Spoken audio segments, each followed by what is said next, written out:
This video covers section 3.7, which is titled Improper Integrals. It's the last section that we're going to be covering in chapter 3. And it really is a completely different type of integral than we've thought about before. And there's basically two different types. So let's go ahead and read through the introduction. It says, so far we have talked about integrals whose integrands are continuous functions over finite intervals. Everything we've done up to this point, whether the end of Calculus 1 or the first couple chapters of this class. But it turns out we can sometimes evaluate integrals when these conditions are not met.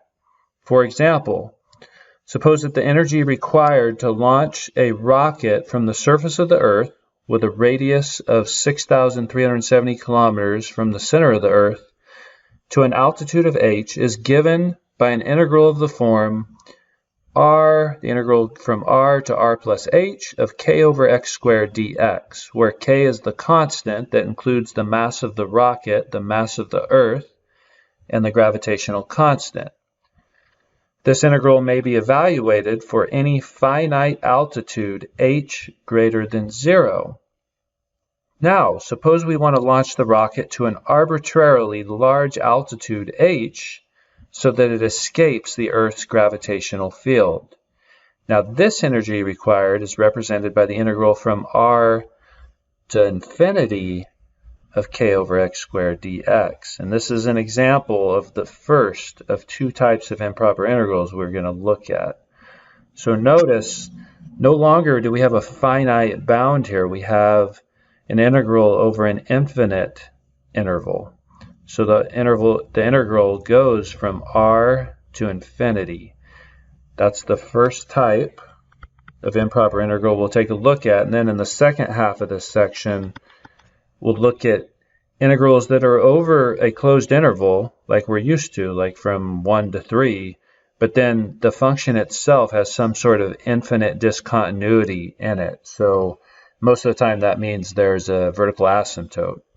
So let's go ahead and jump into that first type. So kind of like this introductory example about the rocket, that's what we call integrating over an infinite interval. And let's kind of discuss what that might be looking at. So you have here in the graph on the right, you see the graph of the function y equals 1 over x squared.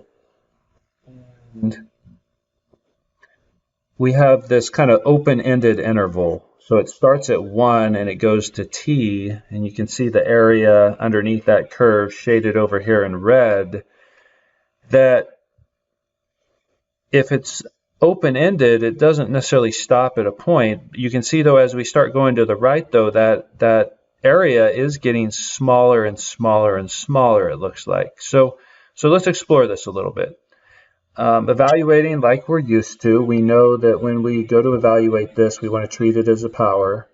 So we're going to have the integral from 1 to t, and we can go ahead and rewrite this as x to the negative 2 dx. That's nothing unfamiliar for us.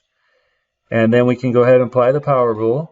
So we add 1 to the power, we get x to the negative 1, dividing by negative 1, and then we're evaluating between 1 and t. And just kind of clean this up a little bit. It probably looks better if we think about it as negative 1 over x from 1 to t. So when we go ahead and plug in those values, you're going to have negative 1 over t minus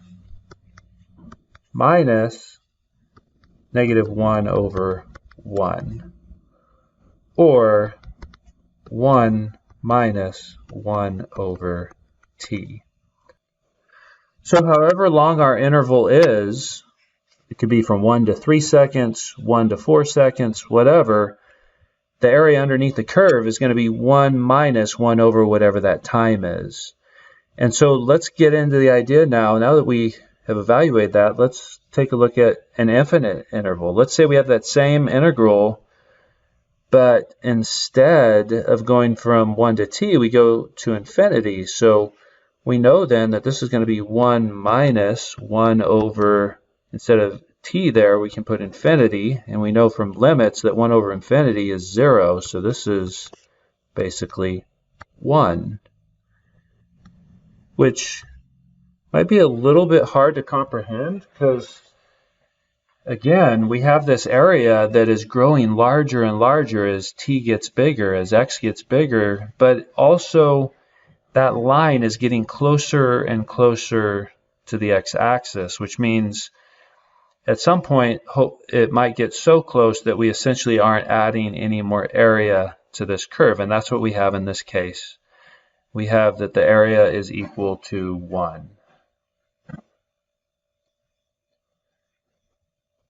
Now let's go ahead and kind of formalize this process. What we did here is essentially what we're going to do when we evaluate one of these type of integrals, but if we formalize the process, it kind of looks like this definition over here in the box at the top of the next page. So anytime we have an integral that goes from 1 to infinity, we have this interval, we're going to go ahead and rewrite it as a limit. We're going to rewrite it as a limit that looks like this. And in the same way, if we have an interval that goes from negative infinity to some constant, then we're going to rewrite that as well. It's going to look like that. And then, of course, we could also have one that goes from negative infinity to infinity. We would need to rewrite that one as well. But by splitting it up. So instead of going from negative infinity to 0, we could go, for example, from negative infinity to 0 and add the integral from 0 to infinity. And then we could calculate each of those separately. So let's take a look at an example. We have, similar to the last one we did, we have the integral of 1 over x dx from 1 to infinity. So we can go ahead and find the antiderivative, but before we do that, we need to remember we need to change the way this looks. So we need to say find the limit as t approaches infinity, and then let that upper bound on the integral be t. So this will go from 1 to t of 1 over x dx. And if we keep going, we can see that the antiderivative of 1 over x is, of course, going to be the natural log of the absolute value of x, evaluated from 1 to t. And so then we're going to have the natural log of the absolute value of t minus the natural log of 1. Natural log of 1, 0. That's 0. And I just realized I left off my limit here, so let's make sure we add that back. We should have the limit on the front here as t approaches infinity. And so this is basically just going to be the limit as t approaches infinity of the natural log of t, which is going to give us the natural log of infinity, which is infinity. Now, one part that we skipped up above is we talked about what the result of these integrals gives us. So right after talking about number 2 here, it says in each case, so that's talking about 1 or 2, in each case, if the limit exists, so if the limit exists, the improper integral is said to converge. In other words, it has some finite limit.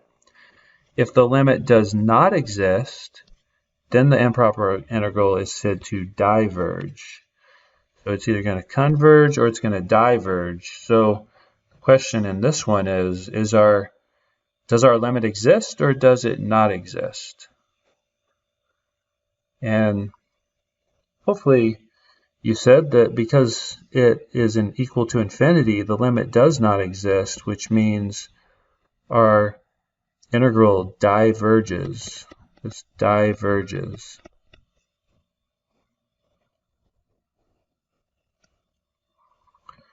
So kind of the next logical case is, so we looked at 2 examples here. Go back to the previous page. The integral of 1 over x squared, that one actually came to a finite answer, so we said that one converges actually, and it was equal to 1.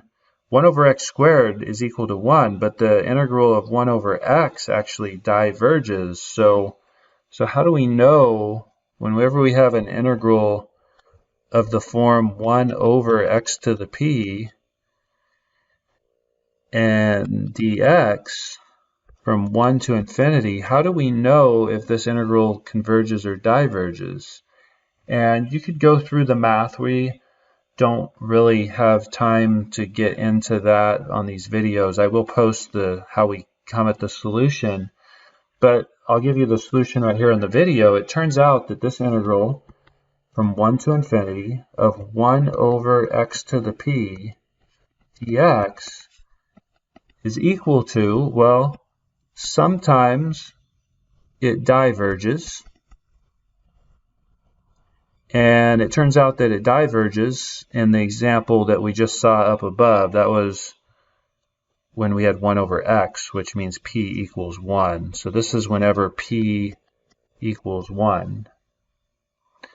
But also if it's smaller than 1 as well. So it's actually less than or equal to 1. Now what happens if it's greater than 1? So if p is greater than 1, then it actually converges, and it's always equal to the quantity 1 over p minus 1. So for example, the first one we did, in this case p was equal to 2, and it would have converged to 1 minus 1 over 2, right? 1 minus 1 over 2, which is 1/2.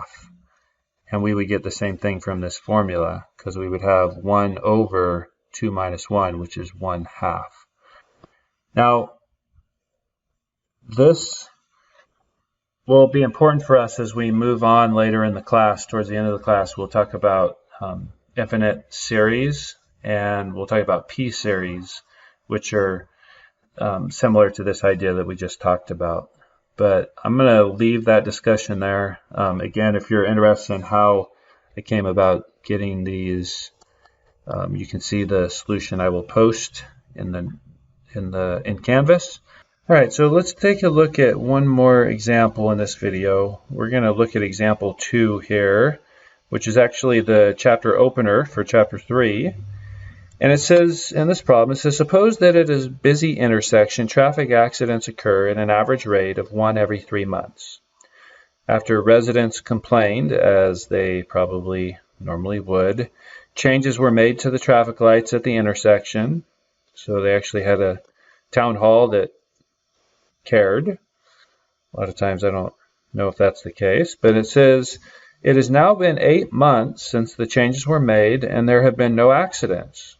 So the question is, were the changes effective, or is that 8-month interval without an accident a result of pure chance? So we know from probability theory that if the average time between events is k, so something happens every k whatever, then the probability of x happening between times a and b is given by this integral. So the probability of an event happening between a and b is given by the integral, where f of x is the given function. Notice you can see k in here. If x is greater than 0, then k, or f of x is equal to k times e to the negative kx. And remember, k is the average time between events.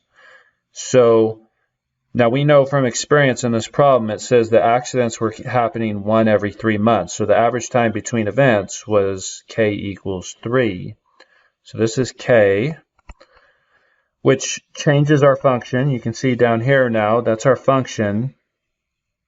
But we want to find that integral. So to answer the question, was the changes that they made effective, we really want to know if it's likely, if there is a high probability chance of us having a 8-month or greater than 8-month period without any accident. So what we need to compute is the probability of x being greater than 8. And I just noticed that there's a typo here, because this should not be 0. This lower bound here should be 8. So let me just kind of cross that out. This should be from 8 to infinity. The integral should go from 8 to infinity of 3e to the negative 3x. Go ahead and write out that integral. We have the integral from 8 to infinity of 3 times e to the negative 3x dx. And we will go ahead and evaluate it just like we normally would. So just like in example 1, we're going to change this to a limit problem as t approaches infinity. And we do have a 3 inside there, so I can pull that outside the integral and have this go from 8 to t of e to the negative 3x dx. And then we have to evaluate, or we need to take the antiderivative. So we have 3 times, and this is where we have I'm going to do a mental u substitution because there's a negative 3x in there. That means we have a factor of negative 1/3 in the front, e to the negative 3x, evaluated from 8 to t. We can go ahead and simplify this. So we have the limit as t approaches infinity. 3 times negative 1/3 is just negative 1. So we have negative e to the minus 3x from 8 to t. And then we can go ahead and plug in our limits. So we have the limit as t approaches infinity, or t approaches 0. No, that should not be 0. How did that happen? This should still be t approaches infinity. T approaches infinity. And we have negative e to the negative 3t minus negative e, negative 3 times 8 is negative 24. And so now we can go ahead and plug in infinity, which is going to give us negative e to the negative infinity. E to the negative infinity is a very small amount. That basically approaches 0. This is basically negative 1 over e to infinity. That approaches 0. We have plus e to the minus 24. And again, we'll just make a little note here. This is going to approach 0. So this is basically equal to e to the negative 24, which is very, very small, right? Very small. So what do we do? How do we evaluate this? Or how do we interpret this result? Remember, this is a probability. This whole thing, this is equal to a probability. And so this number in scientific notation, this is about 3.78 times 10 to the negative 11. It is very, very small. Very small. In other words, there's almost no chance at all that it could be more than 8 months passing since an accident occurred when the average is every 3 months. That's what it's saying. So why don't we put this in words? Since, we'll put it down on paper, since the probability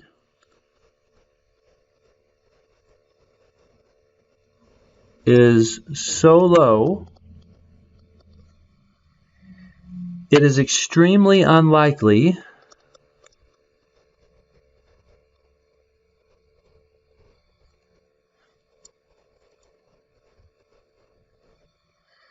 that 8 months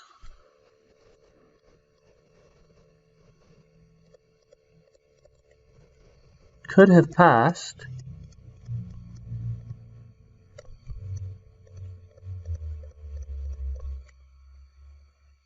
or gone by with no accidents.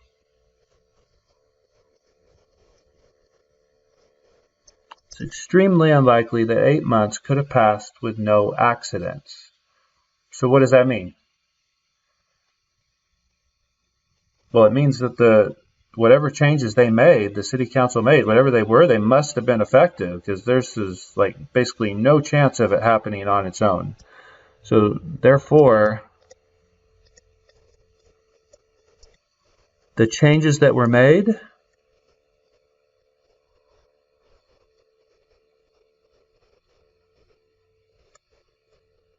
must have been effective.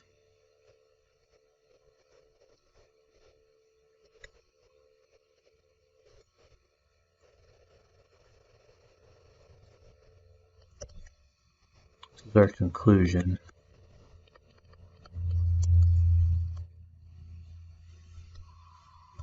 Okay, so hopefully that makes sense.